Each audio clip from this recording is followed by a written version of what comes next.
Yo, welcome to Droppin Dimes. I'm Sal Herran, and joining me, as he always does, Jamelle Holloway. Jamelle, how you doing, man? I'm great. I'm great. How about you, my brother? I'm doing great, man. My wife's out of town. She's in Chicago Oh, for work, yeah. so all the responsibilities are on me. These last 2 days, it's no big deal, Right. but just trying to make it extra special for the kids and just have some fun and Good not have to stuff. worry about cooking. And we go out to eat and do all those things. So Yeah. yeah, so I'm enjoying that time, even though it's the kids miss her. So it's Yeah. like they miss her, and obviously I'm missing her too when she's out of town. But I have to like kick it up a notch for them so that they're like, okay, this is fun, this is good with dad, right? So Yeah. Happy so belated yeah, Father's Day, by the way. I appreciate it. Appreciate it. For Yes, sure, man. it was a fun one. We were at the lake and went Yeah. tubing for the first time ever. The kids did too, and it was a fun time. So That's cool, yeah, man. man. Yeah, yeah. How have you been? I'm good, man. We were just talking, coming off this youth camp with the kids, and Yeah. it was amazing. Hmm. I was able to play drums, see some great experience. I think 13 kids total gave their life to Christ, and it was just a great experience overall. I mean, emotional, so to speak, but I'm good, but I'm also recovering as we speak. So, Yeah, for sure. Yeah, I get it. Yeah, I saw the lineup with some of the songs you guys did, and that's exciting. That's some good music. So yeah, it was dope. that's great, man. That's good to hear. Well, I've been dying to get back on the pod and talk about just recap of the finals and just kind of give our last thoughts on that. And then obviously there's been some moves going on with the Mavs and just potential of what could happen this offseason. So Right. if you guys are listening right now, go back and you can listen to our latest episodes on just the finals if you didn't get to watch the finals and just kind of catch up and see how that went. On obviously we are now at this point. We're recording. Today is Tuesday, the 21st, June 21st, and coming off of a finals win for the Golden State Warriors, their fourth title in 8 years. They beat the Boston Celtics in 6 games, 3 games in a row. I mean, this is quite the win for them. Emotions were high. Steph Curry, I don't think I've ever seen him cry like that. I mean, all these things just bottling up, right? For this man, and also for the rest of the team. People didn't think they can come back and win another one after what they've been through the last few years of Durant leaving, to tanking, to Clay not playing for 2 years.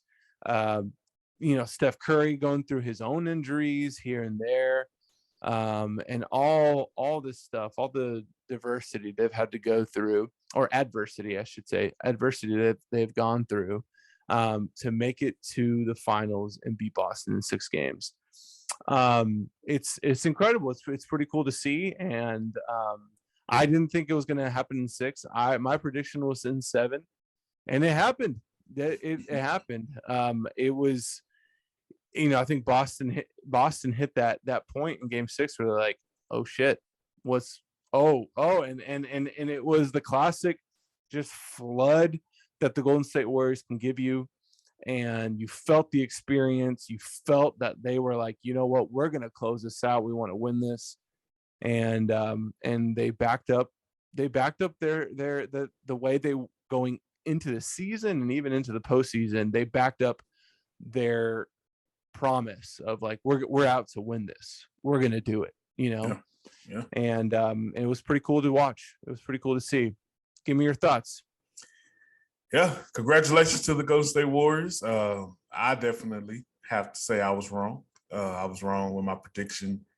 2 rounds in a row for them. But now the thing is, man, I'm willing to admit I was wrong, and I'm willing to give a sort of an apology to the Golden State Warriors, man, because I truly I believe. texted Jamelle this. I texted him. I said, you ready to give? You better start writing letters to both Steph Curry and the Golden State Warriors. I'll put it this way. I stand pat in with everything I said about Yeah. Stephen Curry, but the team and the organization, I give them complete salute. I salute Steph as well. Don't get me wrong, but I'm saying I give them complete salute. I don't know what happened to me, brother. I actually don't know what made me flip the script. Like I said, it's the whole dynamic of America. What we do, we build people up to tear them down. So I think that's what got into me, because you would not have found a higher supporter that's not a fan of Golden State than me. You know, I never would say I'm a fan of theirs, but I was supporting everything they were about. They a system. They play team basketball, running sort of a Princeton offense where there's always motion going on. There's no ISO ball going on. They're a whole bunch of underdogs. Everybody all the stars were underdogs. You know, they had a bunch of role players. Everybody fit their role and played it to perfection. Had a coach that had so much championship experience, and he seemed to always make the right moves. You know, I supported everything about them. I've been on YouTube for the last 5 years. I got videos of me debating other people saying that Golden State is going to be a dynasty. This was in 2015. I said this. It's going to be a dynasty. And then by 2017 or the end of 2016, when it found out that, KD would go there, I said, that guarantees the dynasty, Well, let me get my last bit of celebration. Salute to them. I salute them in totality for what they did. This run was very impressive when you consider like everything you mentioned, all the obstacles they had to overcome since their last championship, since the Raptors series, you can say, they've overcome a lot. However, I will say, although I believe that this was incredible and the entire dynasty, it is a solidified dynasty, has been incredible. If you look at every single championship, you got to say there has been a bit of asterisk next to it. Don't get me wrong. I salute them, but I completely say they are the team, the NBA team in history, the team that's done this the most. They have taken advantage of any opportunity that they've ever, that's been in front of them.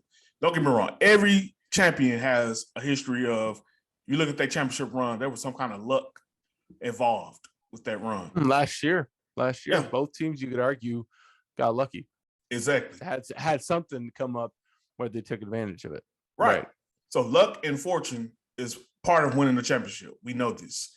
But Golden State, man, this run, like I said before in another podcast, if Boston would have won, this would have been up there to me with the Mavericks 2011 run. But Golden State, this run is one of the weakest runs that's ever been, that ever won a championship, if you ask me, considering Yoke being by himself, considering Memphis lost Dylan Brooks and for basically 2 games, and then lost Ja for the remaining of the series. The Mavs, people say they was in over their head, and so to speak, Boston was too. By the time they saw go, I give them legit victory.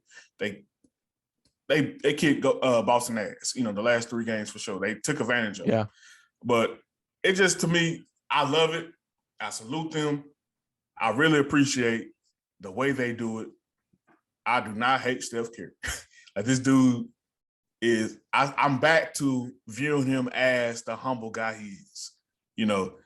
I think his bravado a little bit got to me because I'm just tired of seeing his face. It's just the American in me. But I look at it for what it is. He's a solidified superstar that truly earned his way to everything he has.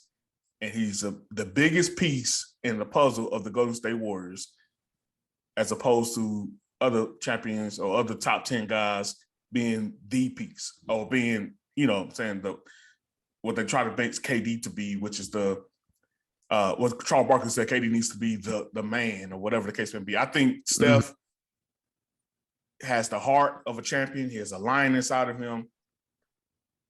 He's the biggest piece of this puzzle, so I'll give him credit for what he is. Yeah. Trying to think how to tackle that. I don't disagree completely with you.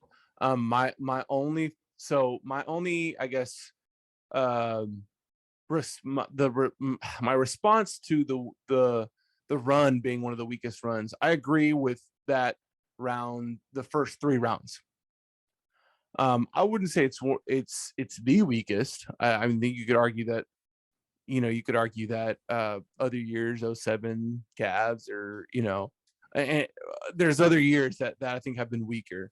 But there's no denying that going into the finals, they were, prediction wise in the media and just in general, they were pretty even, at least as far as who's picking who. I would even say that there was a lot of people that had Boston just in favor because of their defending, the defense they play, the dynamic offense, but offensive options that they have. It's Tatum tonight, or Jalen here, or Al Horford, punishing you down low or with his defense. So it just seemed like more of a complete team, right? And so I think there's no denying that was the case, right? And so the fact that then they came out and closed them in 6, and Curry undeniably this series was the best player on the court. Right. I mean, like, point wise, he was 34, 16, 43. All right, I think I'm doing that backwards.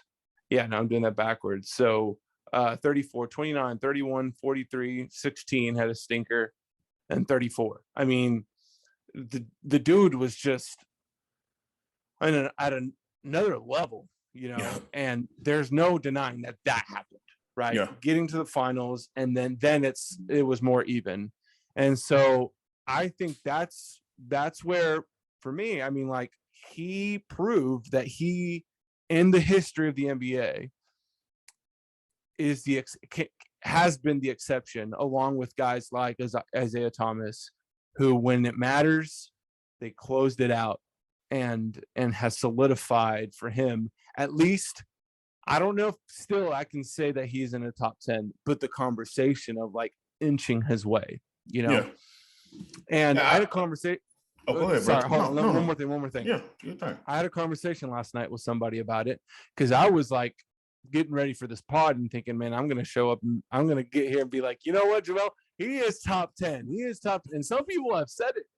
And I don't know if I'm complete. I took a step back because I was talking to somebody. He kind of helped me. He put it in a good perspective. And he said, let's say you asked somebody who didn't know anything about Steph Curry, right? You didn't know, and you're just lining up all these guys in the top 10, and you come up with Curry, and you just see 4 championships, no Defensive Player of the Year awards, 2 MVPs, and 1 Finals MVP, and then sure, whatever, All NBA and All Star or whatever. Is that a top 10 compared to the rest of the guys? And that was a good point. It does seem like maybe he might even need 1 more championship.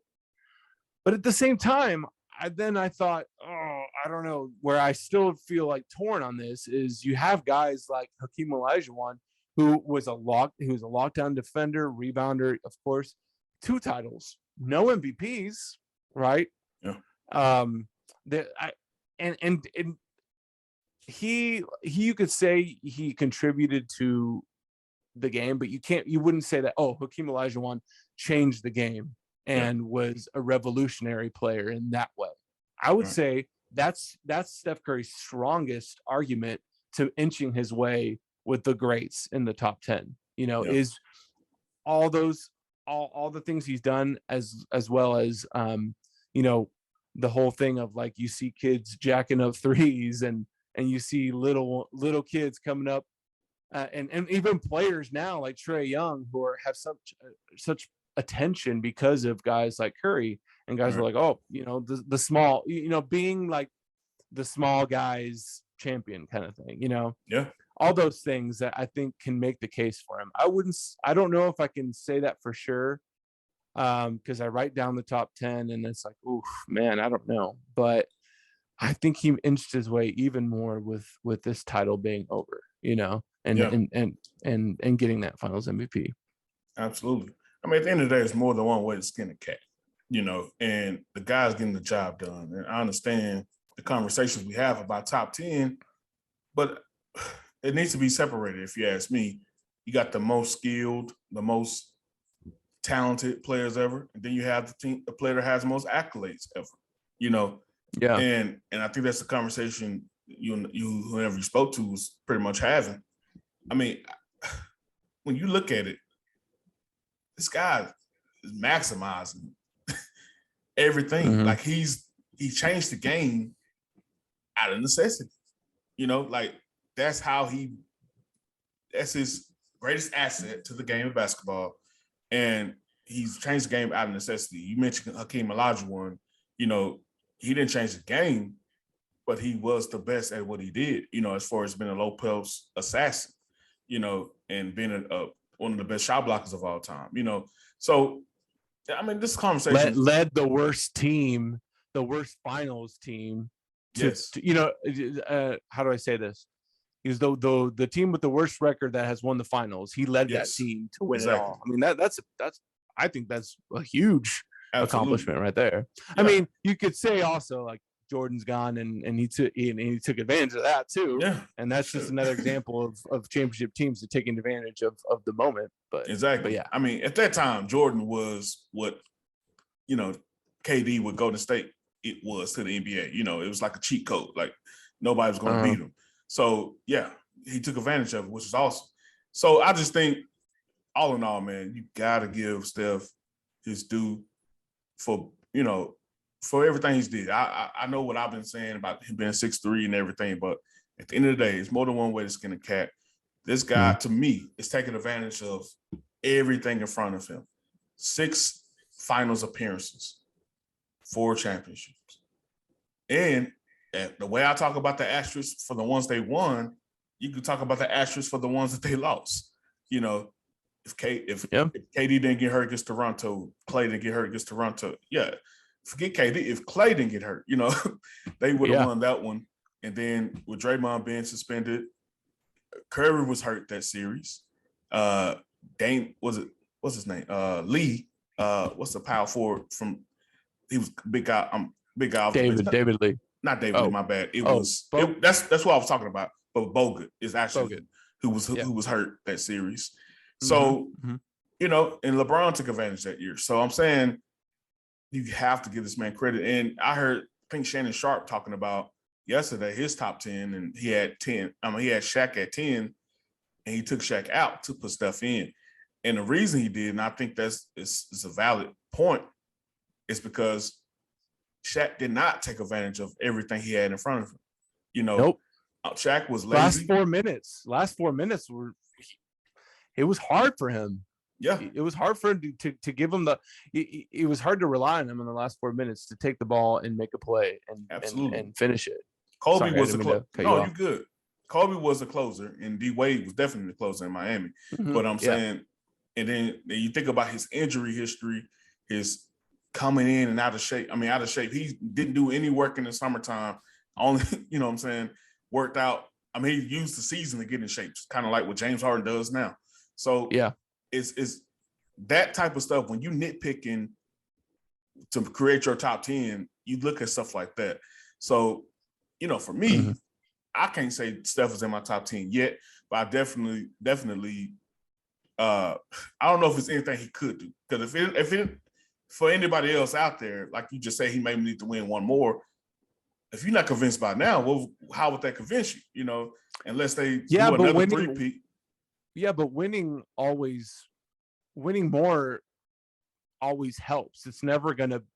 It doesn't. It's not like winning more is just gonna make you better. Honestly, right? Is that not right? I guess so. Yeah. Maybe not so. Not so. In some situations, in some cases, maybe not. Like part of this conversation I had with a friend of mine yesterday was we got into talking about Albert. Shout out to Albert. We talked about the MJ LeBron thing, and I'm with him. We agreed on this, and I'm going to ask you the same question. I think LeBron could win 3 more, and it wouldn't matter because 6 for 6 is just I mean, like, it's hard to beat that, you know? And I don't know, maybe it's like, okay, he wins 6 more or something. I don't know, maybe, but in reality, even if you were to win another 1 or 2 more or 3 more, I don't know if I would still put him at number 1, you know?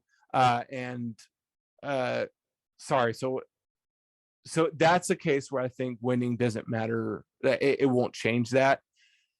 Possibly. I feel like I'm digging myself in a hole here and contradicting myself. But I think in Steph's case, the more he wins, the better case it makes for him, honestly. Yeah. I think it's hard when it's different eras. Like for Jordan and Mike, I mean Jordan and LeBron, Yeah. that's what it is. But it's a better argument for Steph against LeBron. You know, because they're in the same era, face each other so many times, you know. So to me, because LeBron's my top 5 in my top 5. He not, 1 through 4. He probably number 5, to be honest with you. So Okay. but when you look at, or either Steph and KD, you can talk about those two. Either the same era, 100%. same era, or same team. Because the only most people list has Kobe over Shaq. Why is that? Because he got that 5th title. He has that 5th title. So if Kobe would have never got that one, most people would either have them on the same level or have Shaq above him, because 3 of those titles, Shaq was the lead guy. So yeah, it's tough. I think, like I said, you got a better argument right now for Steph and KD for sure, but definitely even with LeBron, because I think that, for Steph to take, 3 from LeBron? Come on. Yeah. Man. That says a lot. For sure. 4 and 2, and he finally got that MVP. You gotta give it to him. I mean, I'm not saying he is, but I'm just saying. And obviously, having KD on those that matters a lot. Like when it comes to just like how you're going to measure his greatness, right? But it doesn't mean he was like a bum, like 20. I looked up to the 2017 finals. I mean, he was averaging still close to 30 a game. Yeah. It was a little less. It was like maybe like 25, 26. Right. But I mean, like, it's not like they needed Steph still to win those games. It wasn't like, oh, you have KD and that was like automatic. Yeah. So, it bothers. I can't really get with anybody who try to diminish either one of them in that run, KD or Steph, because you look at the Lakers, the Celtics in the 80s. Yeah. It doesn't diminish either of their greatness. Actually, we hold them in higher esteem because of how much they won, So that bothers me. Like Robert Parrish is looked at as a great player. I look at some of those highlights. I was like, this dude looked like he running in center with center blocks on his feet. But they say he's so great, and I think that's primarily because he had great players around him, and he, and won several championships. So I don't get it. I just think this whole conversation is kind of ludicrous when it comes to a player needing to do certain things to be held in high regard. I just, we hold people in high regard, high standard. We talk about people with some of the greatest talent of all time, but some of our most talented players have never won, Yeah. So how much can and you probably hold that? Maybe never will. Never will. I think of the guys, which obviously there's history of the great, a lot of greats not winning. Right. Charles Barkley probably being the greatest one who did not win. Yeah. There's going to be, I think Chris Paul is going to be on that list. Yeah. 100%. I mean, it'd have to be like him moving again to a team that's already stacked. Honestly, yep. I don't think the Suns. I think this was the Suns' chance, and that was it. Yeah. I think James Harden is going to be one of those guys. Yep. So it's crazy to think some of these greats that are just probably not going to win, right? Absolutely. But it's happened. It's just part of history, and right. So last thing on Steph real quick, because I know we're running out of time. We want to get to the Mavericks, but the thing with Steph too is that he didn't have any Defensive Player of the Year awards. He's not known as a great defender, but I'd say that almost gives him a better case. In the case that his offense is so great, that he's still now being talked about. He's being talked about potentially being in the top 10. Yeah, You know, like you get what I'm saying? Like his absolutely. defense at least is still good enough to do something. Like I don't think he gets enough. It's flipped now to where he doesn't maybe get enough credit for the defense that he can play and does do. Right. Right. Yeah. So I mean, I just think his offense is just that great. Right. But man, and also like his a lot of other underrated things about him is how he can get to the cup. And you saw those plays against Al Horford, and it was just like that's when you knew you're like, this is over. He's obviously should be Al Horford off the dribble, but then taking it to the hoop and not being afraid and finishing. Yeah, I mean, I was just like, wow, this is it. This is incredible. So it's a smart team all around, man. They just make the right plays, and that's you have to salute that. Yeah, for sure. Any other thoughts? Just put the boss in the bed, man. It just I can't stand when people say, "Oh, they're gonna be back." You know, oh man, this is just experience for them. They'll be back next year. You may not ever get back, you know, and it's just so crazy to see. I don't want to hear anybody ever put Jason Tatum in the same atmosphere as Kobe Bryant. Don't even talk about it. I don't care what. Don't mention Kobe Bryant, Jason Tatum in the same sentence ever again. I'm sorry. I ain't saying people were comparing their games, but people were saying how he inspired by Kobe. Kobe, man, please.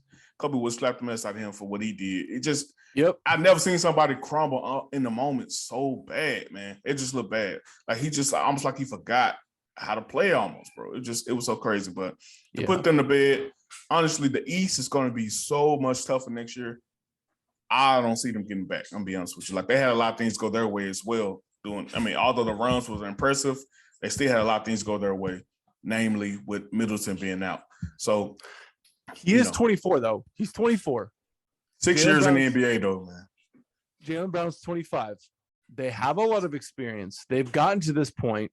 And when you look at all the greats and when they won their first one, you see 27. Steph was 27.